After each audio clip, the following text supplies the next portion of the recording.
This is the Louis T. Network. In the lab room.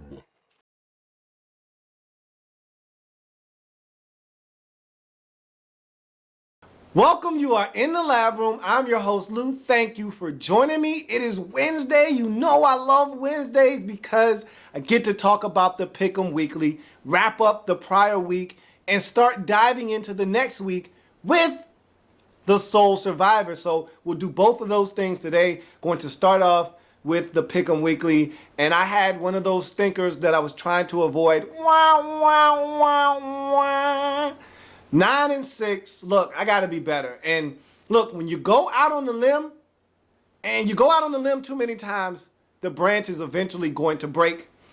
And I was once told, do not go LFT or you'll find it. You know what LFT is? Looking for trouble. Don't go looking for trouble. Don't go LFT or you'll find it. I went looking for trouble in week 4 and I found plenty of it. How was I supposed to know that the Jacksonville Jaguars were going to be obliterated at home versus the Indianapolis Colts? Okay, I should have known that. Okay, yeah, I was wrong there. I should have known better. But I wanted to go out on a limb. I thought that Blaine Gabbert coming back off the injury, Maurice Jones-Drew rallying around him and saying, hey, we can win with Blaine Gabbert. I thought he had one last hurrah, one last solid performance at home that would have this Jacksonville Jaguars brass taking one last look at Blaine Gabbert as a starter. Nope, nope, and no. 3 interceptions, a bad performance all the way around. Sit down, shut up, take your 37-3 loss. Okay, I take that one on the chin. I deserve that one. But how was I supposed to know that Billy Ho was going to show up and show out and ball for the Cleveland Browns at home versus the Cincinnati Bengals in a 17-6 victory? How was I supposed to know? How was I supposed to know that Brady and Belichick were a winning combination and they were going to take their show on the road into the Georgia Dome, a place where Matt Ryan and head coach Mike Smith rarely lose? How was I supposed to know that Roddy White's injury was going to continue to impact this offense and that they weren't going to be able to get it done versus the New England Patriots? How was I supposed to know? Maybe I should have known that, but I didn't. And I lost that game as well. How was I supposed to know that the Detroit Lions were going to force a bajillion turnovers, score 40 points, and beat the Chicago Bears at home? How was I supposed to know that the Dallas Cowboys couldn't slow down the San Diego Chargers offense? Not one iota. How was I supposed to know Phillip Rivers was going to throw for over 400 yards and 3 touchdowns and score 30 points en route to a 21-30 victory over the Cowboys? How was I supposed to know that? How was I supposed to know that the Super Bowl defending champions couldn't go on the road and beat a depleted Buffalo Bills football team? How was I supposed to know Joe Flacco and that hapless offense was going to regurgitate and throw up all over themselves to the tune of 5 interceptions and lose on the road to the Bills? How was I supposed to know? I didn't know these things, and so I had a rough week. I had a terrible, horrible, no good, very bad day. On Sunday, what can you say? I take my lumps and I move on. It's okay.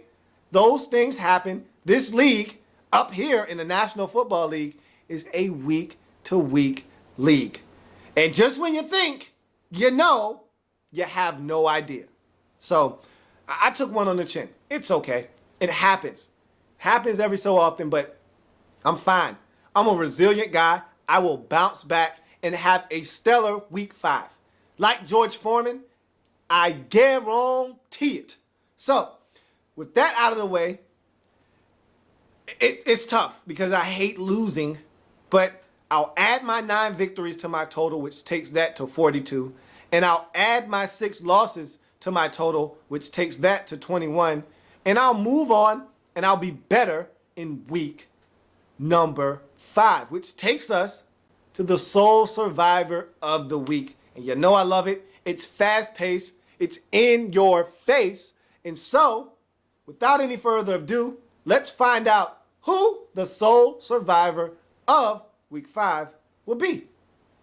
Everyone can pick, but only one can win. Are you? The Soul Survivor! So we start out on Thursday Night Football. Buffalo at Cleveland. Two 2-2 football teams. Cleveland playing some pretty good football of late. Winners of their last 2 straight. Billy Ho is getting it done. I still don't trust him quite yet, but he is playing better football of late. He played a really good game against Cincinnati at home last week. E.J. Manuel, last time he was on the road, he played a stinker. I don't trust these 2 quarterbacks enough. You're asking me to pick between Billy Ho and E.J. Manuel on the road. I will pass. I'm going to Sunday football action. We find the New Orleans Saints traveling to Chicago. Look, 3-1 football team at home, a team that hasn't lost at home all season, in the Bears going against a 4-0 New Orleans Saints team. This makes absolutely no sense. Again, the Talking Soul Survivor, you're looking for an unquestioned winner, slam dunk winner. And in this game, you're not going to find it, which means time to move on.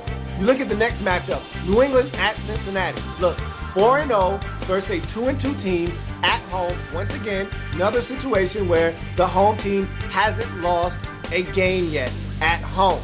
New England 4-0, Brady, Belichick. I hate going against these guys. What do you do when you trust both of the teams involved in the football game? When you trust 2, you don't have 1. That means you pick none. Time to move on. Look, Green Bay hosting Detroit. Family business. If these 2 teams say they ain't did it, then they ain't did it. And if they did, well, that's family business.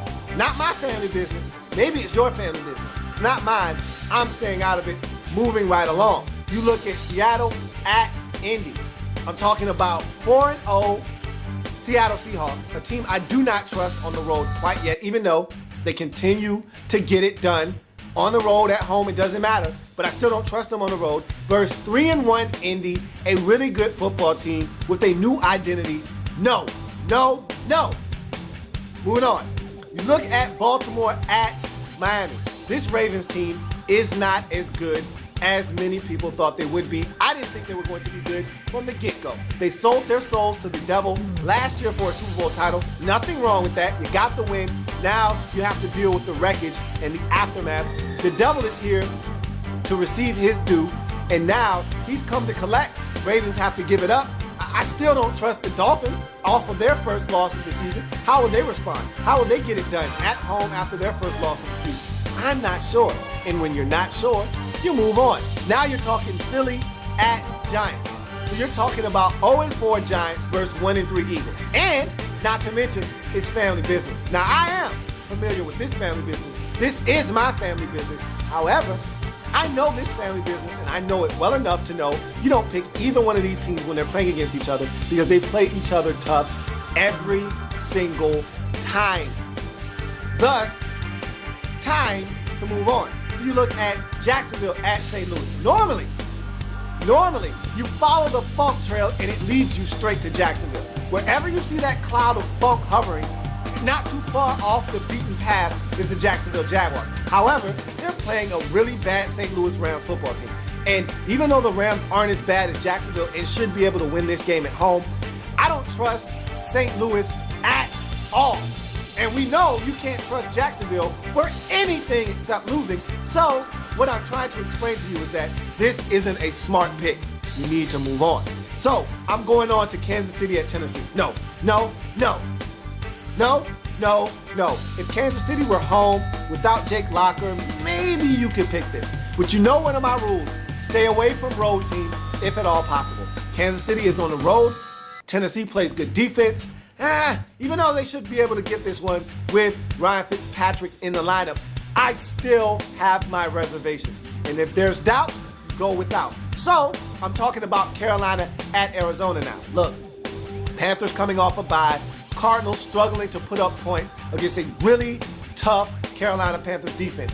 But Panthers are 1-2 on the season, and they're on the road. I don't trust road teams unless you're the Denver Broncos.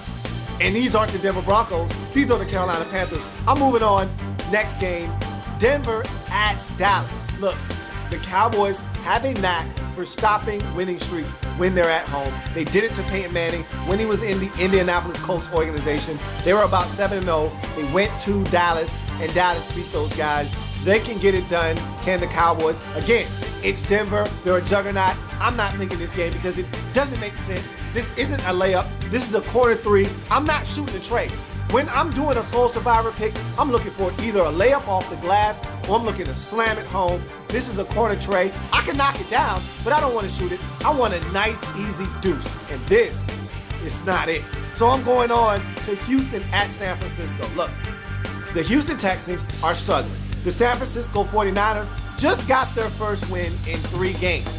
So what I'm trying to say to you is 2-2 versus 2-2, 2 really good football teams, but they're not playing really good football right now. 49ers may be playing a little bit better than Houston, but it doesn't matter. I don't trust either one of these teams right now. So I'm not doing it. And these are 2 solid football teams. If nothing else, you can find a better game than this. So what I'm saying is it's time to go looking elsewhere.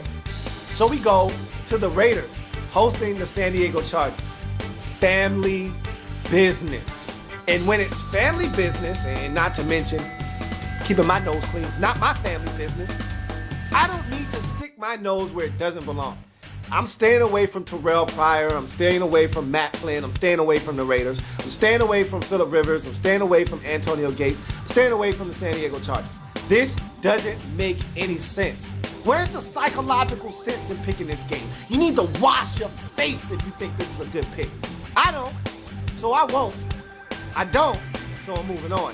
And this is where you find your Soul Survivor pick of Week 5. Monday Night Football, New York Jets, and Geno. Oh no. Geno. Oh no. The turnover master himself in the flesh. Geno Smith traveling to the Georgia Dome to take on the mad Atlanta Falcons. Look, they're 1-3. They're struggling, but they're better than 1-3. The Jets are 2-2, and the Falcons are better than them. The Jets aren't really that good, and their 2-2 record doesn't indicate how bad they are. And the Falcons are 1-3, and maybe they're not that good like they were last year, but they're better than 1-3. They're going to beat the Jets.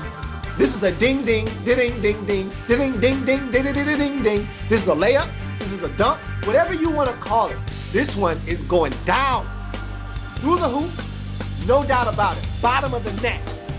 I'm slamming this one down. This is the Soul Survivor pick of Week 3. You can't go wrong with the Falcons at home, getting it done versus the New York Jets. Geno Smith has not played well away from New York, and I don't expect him to start any new trends on Monday. Give me the Falcons at home to take care of business versus the New York Jets. That is your Soul Survivor for Week 5. The Atlanta Falcons are Soul Survivor! That's right. They are going to get it done. That's your Soul Survivor pick of Week 5. So there you have it. Soul Survivor taken care of. I'm 4 for 4, folks, on Soul Survivor picks this season. So I expect to be 5 of 5 after this week is finished. And then we're going to move on and get to touchdown. Let's tackle on this quick extra point. And the extra point for today. Man, this NFL season has been crazy. With all these trades and all these moves, we got more roster moves. We got more trades to talk about. Trent Richardson to the Indianapolis Colts started these trades, and now they're just going crazy with them. You got the Baltimore Ravens acquiring Eugene Monroe from the Jacksonville Jaguars for a 4th and a 5th round selection. To me, that's a steal for the Ravens. They need help along this offensive line. They can't run the football. Joe Flacco is under siege. He's turning the football over. Look, you can blame the offensive line if you like in Baltimore. Look, if you got to find a scapegoat, fine. Find a scapegoat. But the fact of the matter is, Joe Flacco doesn't have enough targets to throw to. Ozzie Newsome didn't anticipate Dennis Pitta not being able to play this season. Ozzie Newsome didn't anticipate guys not stepping up to the forefront. And look, he even got a gift. Marlon Brown is playing ball. He's balling. So if you are the Ravens, you can blame someone. If you want to blame the offensive line and say that Bryant McKinney isn't getting it done, fine. Eugene Monroe will come in. He will hold it down at left tackle, and you really didn't give up that much to get him. So that's a great deal for the Ravens.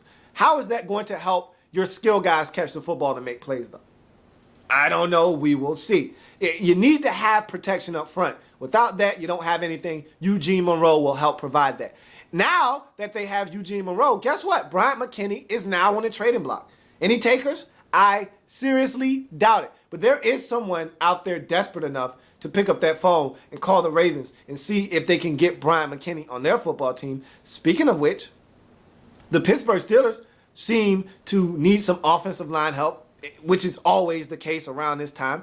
This time they seem to have found someone that they're targeting in Levi Brown. They've picked up the phone, called the Arizona Cardinals, and they're in discussions to try to acquire Levi Brown from the Arizona Cardinals. That's something to keep your eye on because the Steelers need offensive line help. They're not giving up on the season, and they feel like if they can rectify this offensive line, start running the football, protect Ben a little bit, give him time to work the football down the field to Emmanuel Sanders and Brown and Heath Miller, they'll be fine. And so maybe they can add a piece to this offensive line, get this offense jump started, maybe even be able to run the football. Hey, how about that? A lost concept in Pittsburgh, running the football.